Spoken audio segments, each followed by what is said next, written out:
Hello, Internet! It's 8 o'clock. This is my face. This is a book. We're live.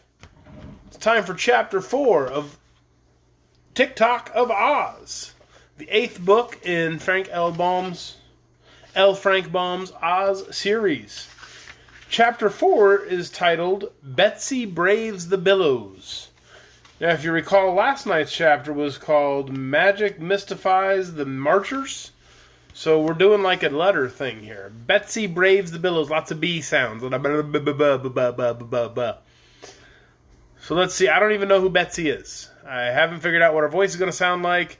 We're all going to learn together. Let's read.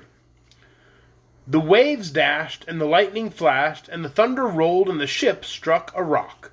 Betsy Bobbin was running across the deck, and the shock sent her flying through the air until she fell with a splash into the dark blue water. The same shock caught Hank, a thin little sad-faced mule, and tumbled him also into the sea far from the ship's side. When Betsy came up, gasping for air because the wet plunge had surprised her, she reached out in the dark and grabbed a bunch of hair.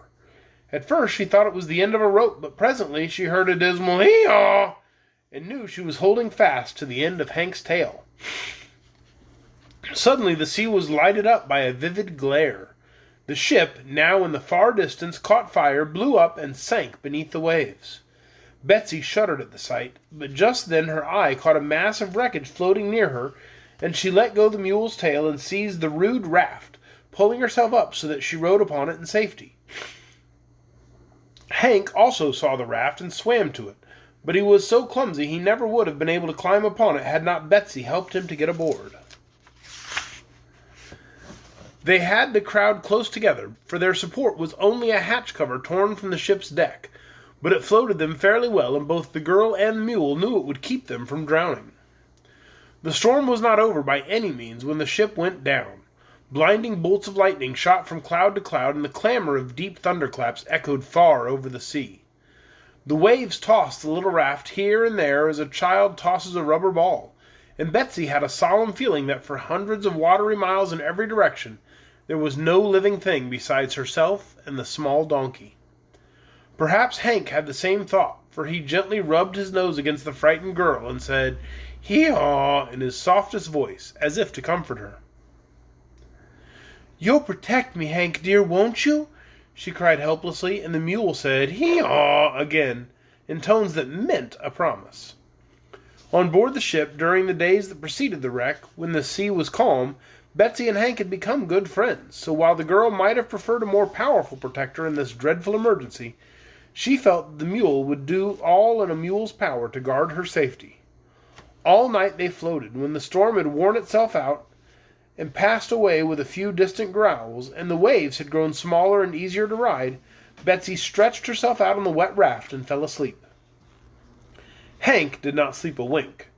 Perhaps he felt it his duty to guard Betsy. Anyhow, he crouched on the raft beside the tired, sleeping girl, watched patiently until the first light of dawn swept over the sea. The light wakened Betsy Bobbin.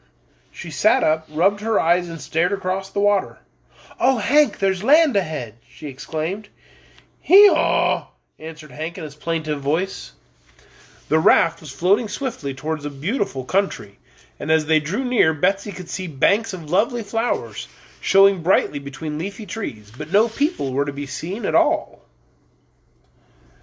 And that is the end of Chapter 4, Betsy Braves the Billows.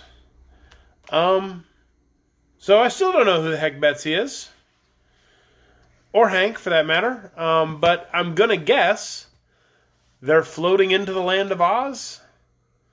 I don't know. I guess we'll find out more tomorrow night when we read Chapter 5. Chapter 5, this time it's ours. Chapter 5 is titled, The Roses Repulse the Refugees. We'll find out what that's all about tomorrow night right here, 8 o'clock, Facebook Live. This is another short chapter. Good night, everyone.